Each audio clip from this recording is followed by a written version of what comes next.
What's up? Good morning, everyone. We are at our second drop here in Texas, Tyler, Texas. Cooking up some breakfast slash lunch, really. I got a bagel here, slice of cheese, Greek yogurt. We got 2 sausages and some boiled eggs. I did not know you can make boiled eggs in an air fryer. Preheated to 300. Set it on 13-14 minutes and have them in there and they'll be done. Tastes pretty good too. But yeah, truck is running my inverter, as you can see right here. That's what I'm powering my air fryer with. And I will this. Let's answer this call. Yeah, that was just a broker calling. The loads are pretty horrendous, to be honest. Out of everywhere, really, generally, not even just Texas. Have this thing going on 70. CB radio looking right. This dash came out great. You could see it. Obviously this ear is messed up. Should have sanded that down more, but I think the texture and everything is really nice. But yeah, I gotta do panels.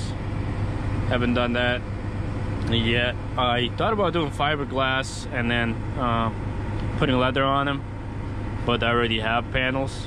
But yeah, we're gonna see how that works out.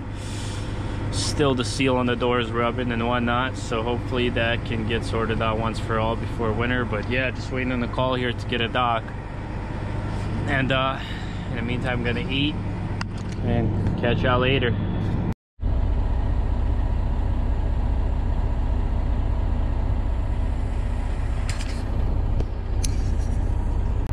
Alright, first things first, it's about 90 degrees outside. It is really hot and humid.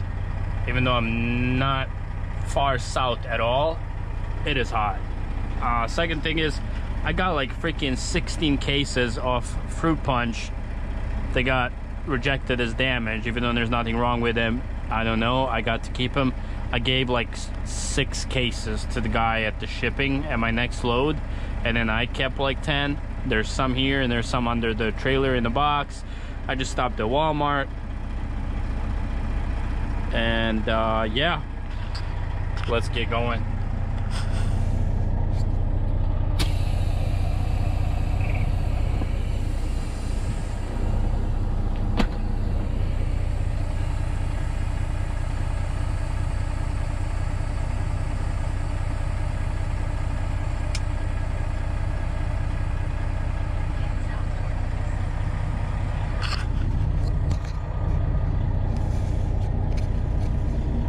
Alright, so first things first, we are heavy.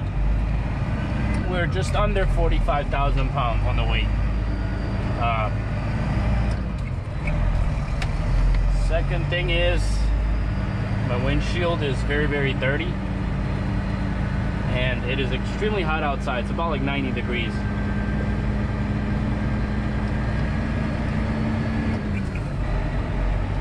Sorry, partner, I do gotta swing wide.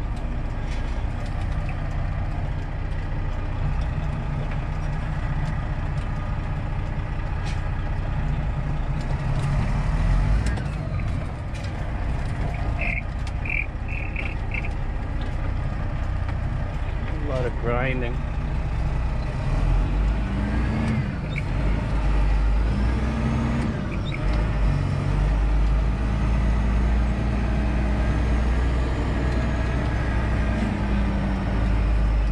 Definitely a tight exit out of this Walmart. There's like no truck stops here in the area because I'm like on some routes and whatnot. I picked up further south, so I delivered in Tyler, Texas. And then I went like 70 miles down south through some routes and whatnot.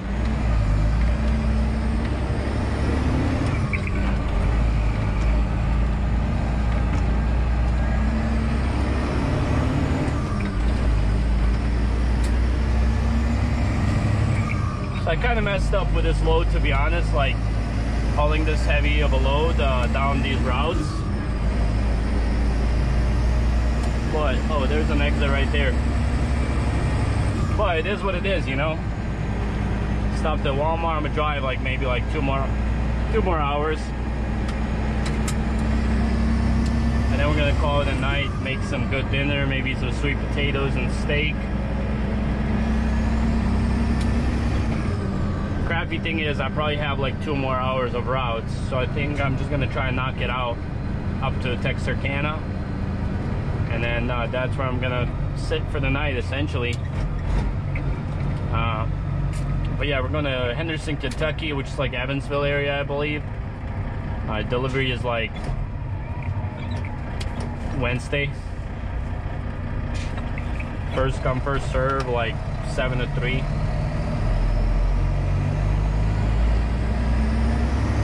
I do have a crazy story.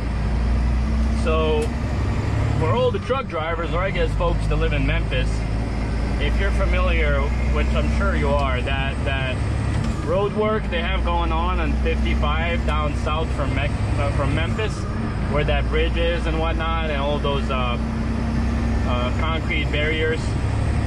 Well, like, there's that little curve, and as the curve curves, if there's anything up there, you really can't see it. So like, we're driving, and as I'm coming around the curve, I see this car. So the highway's 2-way, you know, not 2-way, 2 lanes 1 way, and I see this car in the distance, and I'm like, you know, like, what's going on? That's a crazy looking bank. And I'm like, you know, whatever, maybe like a worker or something, you know, just trying to get to, like, you know, those things where they park. But then I see this car coming faster to us, and in my left lane right next to me is a tanker, just like that one. It's a Peterbilt tanker, and I'm in this lane. And as soon as I realized, like, whoa, this car is coming towards us, the car was maybe like where the red light is.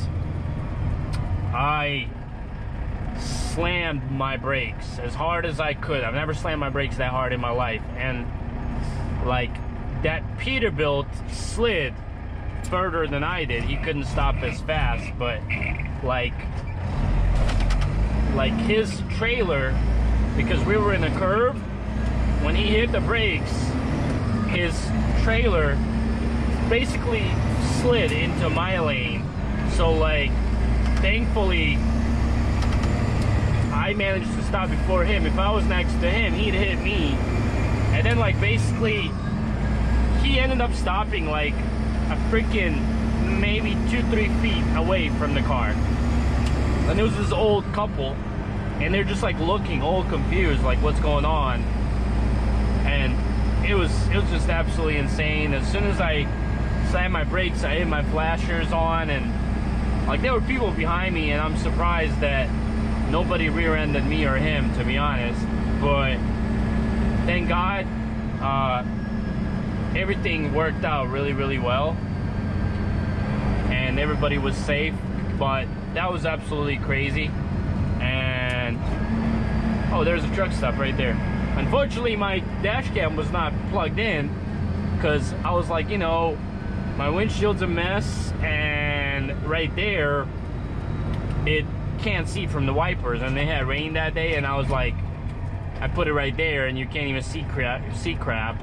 I need to have it right here, so when the wipers are wiping, you can actually see the road. So I was like, I'm just not even gonna put it up, but clearly a mistake. So then I just went and put it up anyways.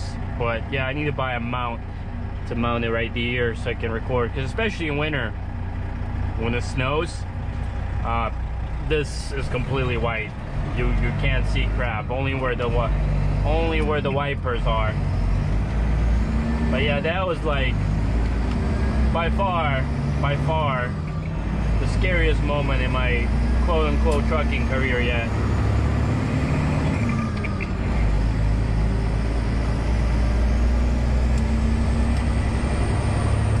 I just had my fan on literally like at all times, just because it's like so humid, and I'm on these routes and I'm constantly like accelerating, slowing down, accelerating, slowing down.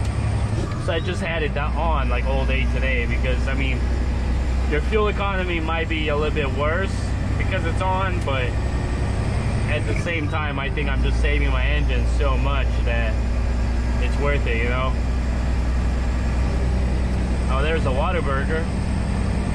Could have stopped there, but Melissa would be jealous.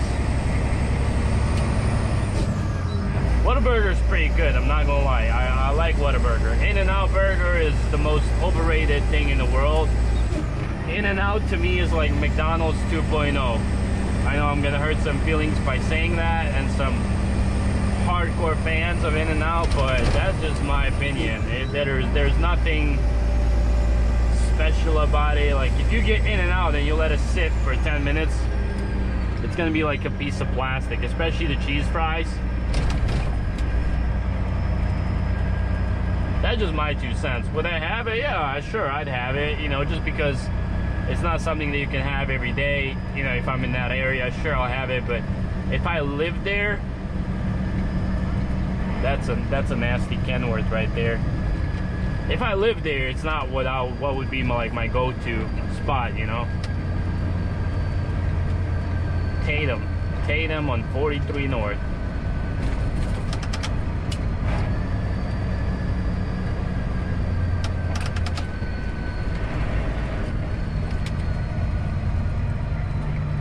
But it's nice riding down here for a change, like change of scenery. It almost like when you run to like places you haven't ran or something you haven't ran to in a very long time, it almost feels like when I just started trucking, you know?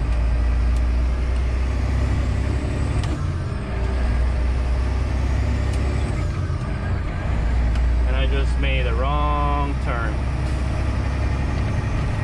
Yep, sure did. Where could I turn around? Could I turn around right in here? Oh, I sure could. I'm just gonna pop a U-turn right here. I could have swore that was the road.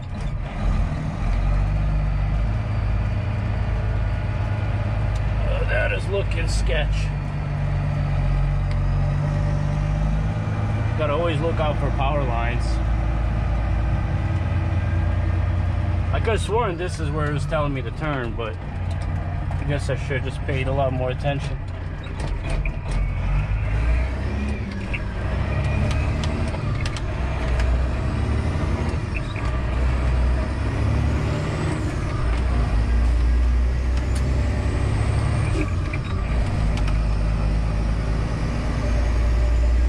Oh, it's not over here, it's up here.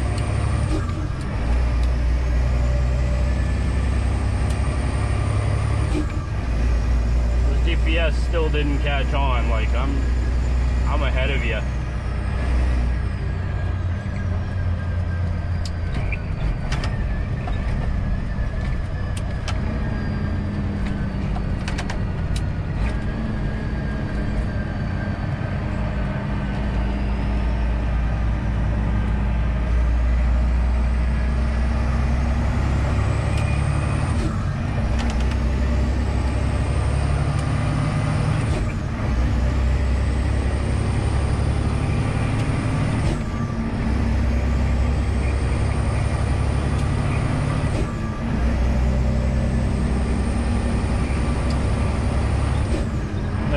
People in the comments, I never made a wrong turn. What a rookie mistake. Yeah, sure, I should have paid more attention, but it just happens. It just happens. And if you ever find yourself in a situation like that, slow down and look around, see where you can make a U-turn. And if you're in a big city, like, you know, if you're in even the outskirts of Chicago, outskirts of New Jersey, Philadelphia, New York, whole Northeast, any big city really in general, turn on your flashers. That's a nice house, big garage. Turn on your flashers, stop in the middle of the road if you have to, stop on the side, figure out where the hell are you, where do you need to go, because the deeper you go, the deeper you're gonna dig yourself into it. It's different if you stop and you see on maps, oh hey, there's a spot here, there's no low bridges and whatnot, but if you're just going on top of your head, like hoping for the best, you can get screwed up big time. I remember when I just started driving, like first year, there's some fat houses. Damn. Right next to us, there's a golf course, whatever that is. I don't think that's a golf course, but is that a house? Holy crap, that's a house. And that was their front yard. Yeah, I feel broke. Like, look at this house up here, the whole ranch. You know what house is bigger? Yeah, one of the first years when I started driving, I was, I forgot where I was. I think I was in Cincinnati, and I was delivering at night, and it was like pouring rain, and like it was so dark, like you could not see crap, you know. Like when you're turning and you look back to look at your trailer, you could barely see the little lights. So I make this turn, you know, and my receiver was on the right, but they were closed, so I had to go up and turn around and find parking. I went up, but the main road was shut, and it was a detour. Like detour, you know, you can't go up, so like I couldn't reverse or anything, so I had to take the detour. However, that freaking detour went through a neighborhood. It did not have no truck signs or anything. It went through a neighborhood. Like, I got stuck so freaking bad. Wow, another huge house. That is ridiculous. That is crazy. I went through that detour and I got stuck in a neighborhood. I tried to make a first right. No, it wasn't working out.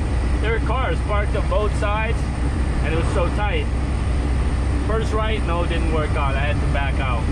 Second right, didn't work out. Third right, it was wider, but I still couldn't make the turn on my own. So like what I would do is I would like move a foot and then go run back, see what my trailer is looking like.